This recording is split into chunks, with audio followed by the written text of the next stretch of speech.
échappe à ses racines. Je suis devenu chercheur, j'ai aimé passionnément le travail des fouilles, mais je n'ai jamais oublié que je proviens d'une famille d'artistes. Du reste, les circonstances en Égypte me l'ont souvent rappelé, toujours à mon plus grand émerveillement. À chaque mur peint, à chaque pierre sculptée, tant de nouvelles émotions.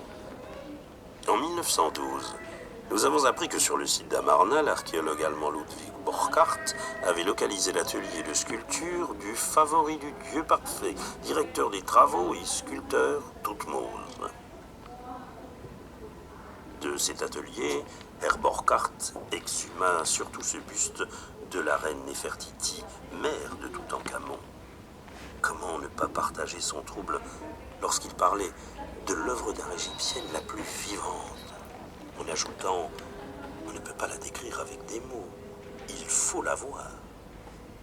Cette tête, représentant la reine, est l'illustration même de l'art d'Amarna, un apparent réalisme, mais en réalité, un portrait complètement construit, aux proportions idéalement calculées. Il s'agit du résultat d'une recherche de perfection formelle absolue. Ce sont donc des traits totalement idéalisés de la reine que ce Thoutmose a offert au monde. Saviez-vous que moi-même, du temps de nos fouilles à Amarna, j'ai eu le bonheur de mettre au jour de nombreux fragments de statues de la reine Néfertiti? Non, mais la découverte de Ludwig Borchardt était autrement passionnante. Elle ne se limitait pas à la fouille d'une salle. Cet atelier, on peut l'observer, l'étudier, le reconstituer avec les instruments de l'époque, les plâtres et les blocs à sculpter. Nous pouvons suivre étape par étape le travail de l'artiste.